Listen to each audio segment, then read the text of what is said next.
नमस्कार दोस्तों, प्रधान जी horror channel में आप सभी का स्वागत है। इस चैनल के ऊपर आपको दबा के हॉन्टेड वीडियोस और हॉरर वीडियो से रिलेटेड सारा का सारा कंटेंट आपके साथ शेयर किया जाएगा और इसके अंदर आपको मज़ा भी खूब आएगा सुनने में और साथ साथ में आपको सतर्क रहने के तरीके भी बताए जाएंगे कि अगर आपके साथ कुछ ऐसा होता है तो आप इस कंडीशन में कैसे डील करेंगे। अगर आप लोगों के साथ भी कुछ डरावना हादसा हुआ है जो आप लोग हमसे शेयर करना चाहते हैं तो नीचे मेरा व्हाट्सअप नंबर दिया गया है, उस पर आप मुझे अपनी स्टोरी जो रिकॉर्ड करके भेज सकते हैं, जिसको मैं नरेट करूंगा अपनी आवाज़ में और पहुंचाऊंगा ऑडियंस तक। ठीक है दोस्तों, चलिए स्टार्ट करते हैं स्टोरी को। और ये स्टोरी है दिवाली से रिलेटेड। ये बहुत ज़्यादा हॉरर स्टोरी है तो इसको भी आप थोड़ा ध्यान दीजिएगा और साथ में इस वीडियो के अंदर कुछ ऐसा है जो आप लोगों को भी सीखना चाहिए, जो आपकी अवेयरनेस के लिए काम आएगा। इसलिए मैं आप लोगों को पहले ही बता देना चाहता हूँ कि पूरी वीडियो जरूर देखिएगा। अगर आप थोड़ा बहुत भी स्किप कर देंगे तो आपको समझ नहीं आएगा। तो दोस्तों, ये जो हादसा हुआ है ये हुआ है राजा के साथ में, जो उत्तर प्रदेश के एक छोटे से गाँव में रहते हैं। और ये जो मुझे स्टोरी भेजी है उनके छोटे भाई ने भेजी है। चलिए स्टार्ट करते हैं स्टोरी को ज़्यादा समय ना गवाते हुए। दोस्तों, दिवाली का माहौल था, चारों तरफ खुशियों की लहर गूंज रही थी और जहां पर सुनाई दे रहे थे पटाखों की आवाज़ें।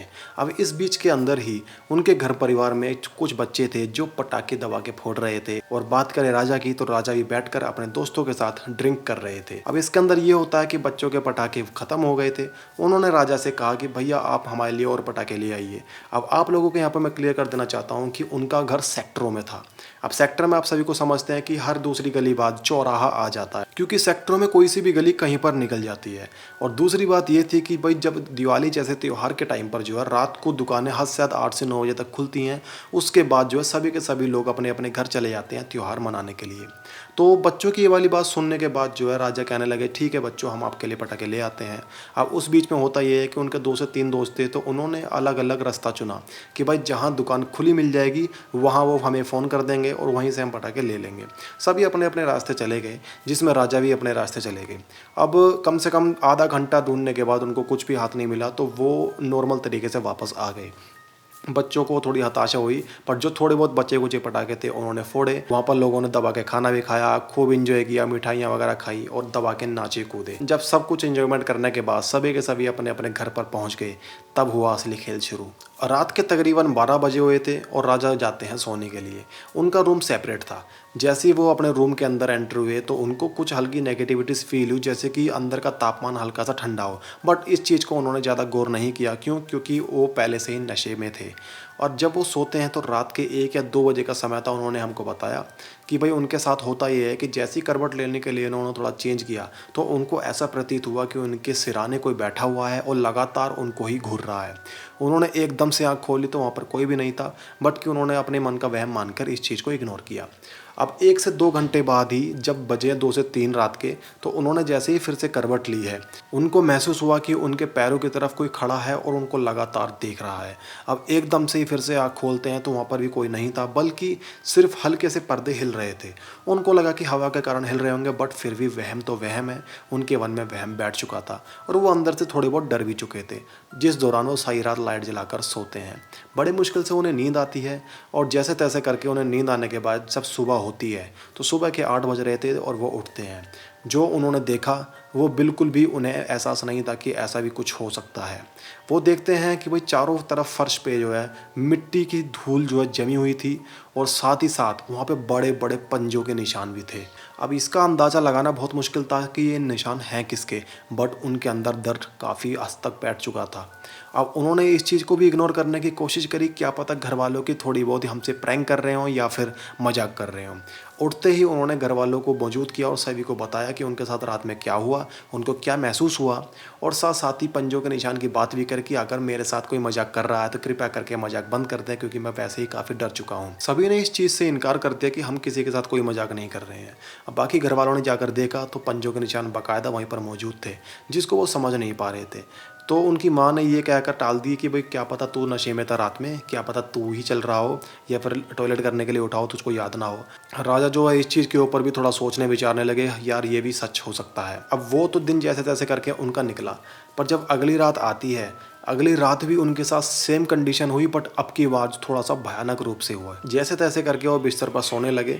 सोने के बाद फिर से उनके साथ ऐसा ही हुआ कि जैसे लग रहा हो कि कोई सिरहाने बैठा हो, कोई पैरों के पास में खड़ा हो, या फिर अब की बार उनको इस टाइप से महसूस हुआ कि कोई आ रहा हो, कोई जा रहा हो। हल्के हल्के दरवाजे की आवाज़ भी आ रही थी, कड़कड़ कड़कड़ की। बट इस चीज़ से वो बिल्कुल अनजान थे। वो ये सोच रहे थे कि समझ नहीं आ रहा कि हो क्या रहा है। एक तरफ से राजा ये भी सोच रहे थे कि वो इस समय घर वालों को बता दे, बट रात ज़्यादा हो चुकी थी, तो उन्होंने सोचा कि घर वालों की नींद ख़राब करने से बढ़िया है आज की रात जैसे तैसे करके मैं गुजार लूँ। बट वो रात जो है उनके लिए बहुत ही भयानक थी। उनको बहुत डरावने सपने आ रहे थे। उनको सपनों में ऐसा प्रतीत हो रहा था जैसे कि उनको कोई ले जा रहा है, अपने घर से दूर लेके जा रहा है, उनको कोई मार रहा है, उनको कोई तोड़ रहा है। पर जो भी उनको मार रहा है, तोड़ रहा है, उसका फेस उनको साफ नहीं दिख रहा है, बल्कि काला काला सब कुछ दिख रहा है। उस रात जो उनके साथ बहुत कुछ ऊंच नीच हुई, बट उनको कुछ ऐसा महसूस हुआ कि उनके साथ बहुत बुरी तरह से खिलवाड़ किया जा रहा है। अब जैसे ही सुबह उठते हैं वो, सुबह उठते ही उनको खुद इतनी कमजोरी महसूस हुई जैसे कि उनकी बॉडी से पता नहीं कितना खून निचुड़ चुका हो और उनके अंदर कुछ भी नहीं बचा हो। इस चीज़ को उन्होंने नज़रअंदाज इसलिए किया कि क्या पता रात में उन्होंने कम खाना खाया हो, इसलिए वजह से ये वाली सारी चीज़ें उनके साथ हो रही हों। बट इस चीज़ का अंदेशा बिल्कुल नहीं था कि उनके साथ अब आगे क्या होने वाला है। घर वालों को तो उनकी ये सारी चीज़ें पता ही थी, पर अब जो है उन्होंने अपने दोस्त अक्षय से ये वाली सारी बात करी। अक्षय की फैमिली जो है एक बाबा जी को बहुत मानती थी, जिनको उन्होंने गुरु बनाया हुआ था। तो इस बारे में अक्षय को थोड़ा बहुत नॉलेज थी कि भाई ऐसी चीज़ें जब होती हैं तो कुछ ना कुछ पैरानॉर्मल एक्टिविटी का ज़रूर हाथ होता है। तो जैसे ही राजा ने उनसे सारी चीज़ें शेयर करी, तो उन्होंने कहा कि भाई एक काम करो, अगर आपको लगता है कि आपके साथ कुछ ऐसी दिक्कत परेशानी हो रही है, तो एक बार मेरे गुरुजी के पास चलो। वहाँ पर जाकर क्या पता आपको कुछ नई चीज़ के बारे में पता चले, या फिर अगर कोई चीज़ नहीं है तो आपका वहम कन्फर्म हो जाएगा कि भाई ये सब आपका मन का वहम ही है, कोई ऐसी दिक्कत वाली बात नहीं है। उन्होंने उनकी बात मानी, तो राजा के साथ उनकी मम्मी चलने के लिए तैयार हो गई। जैसे ही वो जाने लगे, मुश्किल से 4 से 5 किलोमीटर ही दूर पहुंचे होंगे, घर से उनकी सिस्टर का फ़ोन आता है। वो काफ़ी डरी हुई थी, कहने लगी कि घर के अंदर कुछ अजीब अजीब चीज़ें हो रही हैं, हमें काफ़ी डर लग रहा है। अब उनके मुताबिक घर में जो चीज़ चल रही थी वो ये थी कि घर के जितने ही पर्दे हैं वो काफ़ी तेज़ हिल रहे थे, और चारों तरफ जो है हल्की हल्की फुसफुसाने की आवाज़ें आ रही थी। अब ये पता नहीं मनगढ़ंत है या फिर सत्य है, इस चीज़ को उनकी सिस्टर जाने। क्यों? क्योंकि जैसे ही वो लोग वापस आधे रास्ते से घर पे वापस आते हैं, सब कुछ शांत हो चुका था। हाँ, बट एक चीज़ जो परमानेंट थी वो ये थी कि चारों तरफ धूल ही धूल थी, और उस धूल पर जो है पंजों के निशान थे। पंजों के निशान इस कदर थे कि ऐसा लग रहा था जैसे कि चारों तरफ घर के अंदर कोई भाग रहा हो। अब ये सारा का सारा सीन देखकर अब की बार अक्षय भी चौंक गया था। उसने ये देखा कि यार लगता है कि कुछ ज़्यादा ही मामला संगीन है, तो इसलिए उनको ये पता था कि भाई अब ये तो बाबा जी के पास जाने से रहे, लगता है कि अब बाबा जी को इधर ही बुलाना पड़ेगा। अक्षय ने बाबा जी से बात करी। बाबा जी का ये कहना था कि वो किसी कारणवश बाहर आए हैं, वो अगले दिन वहाँ पर पहुँचेंगे, तब जाकर वहाँ पर माहौल देखेंगे क्या है क्या नहीं है। बट उसके लिए आज की रात उन्हें गुजारनी पड़ेगी। अब आज की रात जो है वो फाइनल रात थी, जिस रात में जो है इनके साथ बहुत कुछ होने वाला था, जिसका इन्हें अंदेशा भी नहीं था। रात होती है, सभी के सभी घर वाले डरे हुए थे। अब इस बार जो है सभी घर वाले अलग अलग रूम में नहीं, बल्कि एक एक दो दो रूम के अंदर सोए हैं, सभी के सभी साथ में, क्योंकि सभी के मन में डर काफ़ी समा चुका था। अब राजा की बात करें, राजा जो है उस समय रात में इतने परेशान थे, इतने डरे हुए थे कि उन्होंने पहले से ही लाइट जली रखी थी, उन्होंने एक बार भी लाइट बुझने नहीं दी। पर रात में जो है उनको काफ़ी दिक्कतें महसूस हुई। एक बार तो कुछ ऐसा हुआ कि ऐसा लगने लगा घर वालों को कि इसके सिर पे कोई चीज़ आ चुकी है जिसमें ये हमारा जवाब नहीं दे पा रहा है। अब इस बीच जो है उनकी मम्मी ने बहुत बार उनको आवाज़ लगाई, राजा राजा मेरी बात सुनो राजा। राजा जो भाई है बिल्कुल भी आवाज़ देने के मूड में नहीं थे। सभी को ऐसा लग रहा था कि वो राजा नहीं बल्कि कोई और ही है। जैसे ही उनकी मम्मी उनको आवाज़ देती, वो बार बार जो है अपनी गर्दन कभी लेफ्ट घुमाते कभी राइट घुमाते, जिसमें जो है बाकी लोग भी डर गए थे। जब उनके घर वाले बार बार उन्हें राजा राजा पुकारने लगे, तो वो एकदम से चिल्लाए और कहने लगे कि सभी शांत हो जाओ, मैं तंग आ चुका हूँ तुम्हारे इस नाम से। अब इससे ये समझ तो आ चुका था कि राजा की आवाज़ नहीं, किसी और की आवाज़ है। तुरंत उनके पास कोई और चारा नहीं था, तो उन्होंने राजा के दोस्त अक्षय को फ़ोन लगा दिया। अक्षय भी ये सारी चीज़ें सुनकर काफ़ी डर गया था, बट दोस्त होने के नाते उसने अपना दोस्ती का धर्म निभाया। वो जल्दी से जल्दी बाबा जी की भभूति लेकर घर पर आ गया।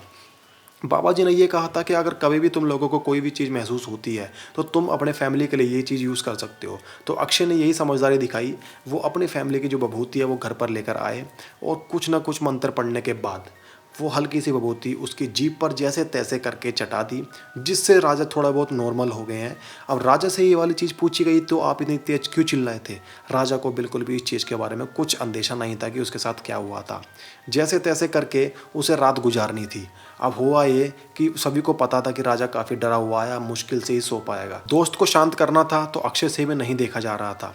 अब इसको ये पता था कि अब जो ये करने वाला है ये गलत है, पर अपने दोस्त के भले के लिए करना ही पड़ेगा।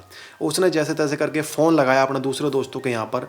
किसी एक दोस्त के पास दारू पड़ी थी, तो वो दारू वहाँ से लेकर आता है और 1 से 2 पैक राजा को लगवा देता है, ताकि उसका मन थोड़ा सा कंट्रोल में आए और जो उसके अंदर का डर है वो निकल जाए। दारू पीने के बाद जैसे तैसे करके उसको सुलाया गया और अक्षय भी अपने घर चला गया। सब कुछ नॉर्मल रहा रात को, बट जब सुबह उठते देखा तो वही चीज़ थी, चारों तरफ धूल के निशान और धूल के अंदर जो है पैरों के निशान।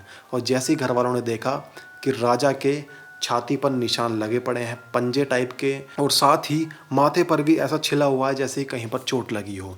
अब इस बारे में राजा को कुछ भी नहीं पता था। अगले दिन जैसे ही बाबा जी और अक्षय साथ में आते हैं, तो जैसे ही अक्षय पहला कदम अंदर रखते हैं उनको काफ़ी नेगेटिविटी फील होती है। उनको इतना लो फील होता है कि वो खुद नेगेटिव हो गए। और बाबा जी जैसे ही अगला कदम रखते हैं तो उनको भी नेगेटिविटी फील हुई, पर उनके कदम अंदर आने के बाद ऐसा लग रहा था कि मानो जैसे नेगेटिविटी आराम आराम से दूर जा रही हो।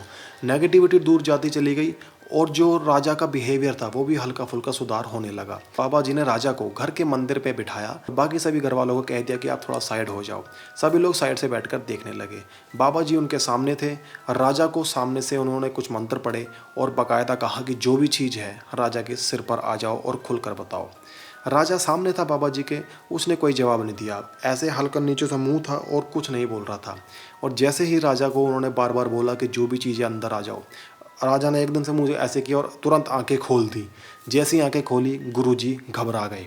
एकदम से उनके चेहरे पर घबराहट देखकर सभी लोग घबरा के गए। जब गुरुजी ही घबरा गए तो हम लोगों का क्या हाल होगा। गुरुजी ने नाराज होकर एकदम से कहा, तेरी इतनी हिम्मत कैसे हुई जो तू मुझे डरा रहा है। इतनी सारे कहने के बाद जो है राजा हंसने लगा। उस गुरुजी को पता चल चुका था कि अब राजा नहीं, उसके ऊपर कोई और चीज़ बोल रही है।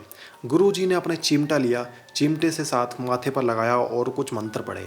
मंत्र पढ़ने के बाद गुरुजी खड़े हुए और राजा के चारों तरफ इस टाइप से कील दिया। कीलने के बाद जैसे ही राजा के सामने बैठते हैं वो और उन्होंने कुछ मंत्र जाप स्टार्ट किए, तो राजा फड़फड़ाने लगा और वो उठ उठ के भागने की कोशिश करने लगा। जैसे ही वो उस गोलधारे से करीब भी आता, उसका ऐसे लगता कि जैसे 440 वोल्ट का झटका लगा हो। इस दौरान जो है राजा के अंदर जो भी चीज़ थी, गुरुजी ने उसको काफ़ी प्रताड़ित किया। लास्ट में आकर उससे खुद पूछ लिया कि तू कौन है। जब वो पूरी तरह से राजा के सिर पर आ चुका था और ऐसा लग रहा था कि जैसे अंदर से दो दो आवाज़ें आ रही हों। गुरुजी ने पूछा कि तू कौन है, तू कहाँ से आया है और किसने तुझको इसके ऊपर छोड़ा है। उसने रोते रोते सारी चीज़ों का जवाब दिया, मुझे किसी ने इसके ऊपर नहीं भेजा है, बल्कि मैं इसके साथ गलती से लग गया हूँ। तो गुरुजी ने पूछा कि तू गलती से कहाँ से लगा। उसने ये जवाब दिया कि ये दिवाली की रात को एक चौराहे से गुजर रहे थे, जहाँ पर मुझे किसी फैमिली ने नारियल के अंदर टोटका करके रखा हुआ था, क्योंकि उनके ऊपर ही पहले दिक्कत थी। उन्होंने अपनी दिक्कत उतार कर नारियल पर रखी और जो उस रास्ते से पहला आदमी गुजरता वो उसके साथ लग जाती। अब इत्तेफाक से राजा उस चौराहे से गुजरा जिसके साथ मैं लग गया। गुरुजी ने साफ साफ बोल दिया कि अब तेरे जाने का समय हो चुका और तू जिंदगी में कभी भी इसके ऊपर नहीं आएगा। उसने खुद सफाई दी कि मैं खुद मुक्ति चाहता हूँ, क्योंकि मैं बहुत सारे लोगों के शरीरों में जा चुका हूँ। अब मैं किसी और के शरीर में नहीं जाना चाहता, मुझे किसी कारण मुक्ति दे दीजिए।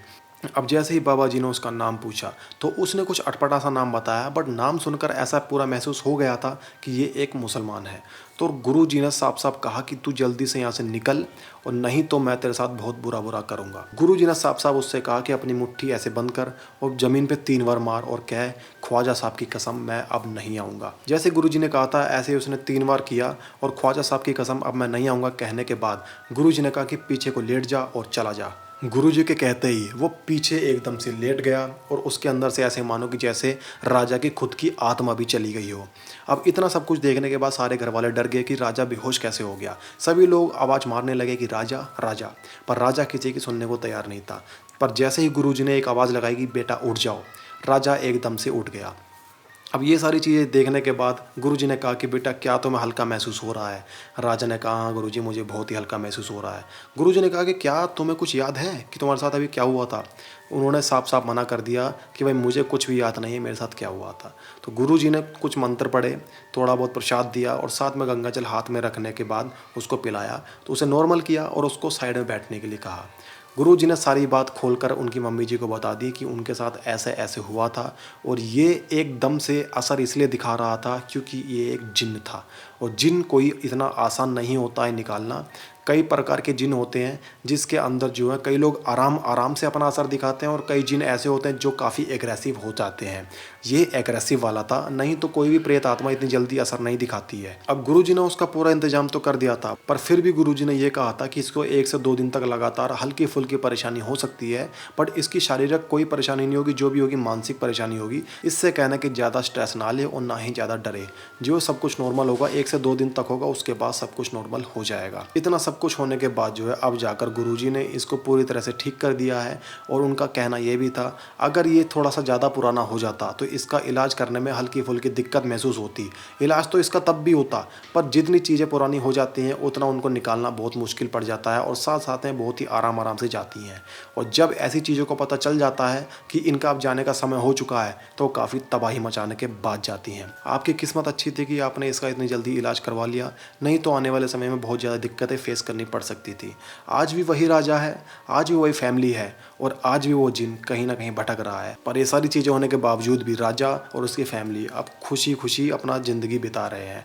तो इस स्टोरी के अंदर हमें ये सीखने को मिलता है कि कोई भी त्योहार की रात आप किसी भी ऐसे चौराहे से ना गुजरें या फिर अगर आपको दूर से ही कोई टोटका नज़र आ रहा है तो उस पे ना कोई टिप्पणी करें और ना ही उसके बगल से गुजरें, ताकि आपको कल कभार को कोई दिक्कत परेशानी देखने को फेस करनी पड़े। तो दोस्तों ये थी पूरी की पूरी स्टोरी। उम्मीद करता हूँ कि आपको ये स्टोरी अच्छी लगी होगी। जल्दी मिलते हैं आपसे एक अनदर स्टोरी में, तब तक के लिए दोस्तों नमस्कार।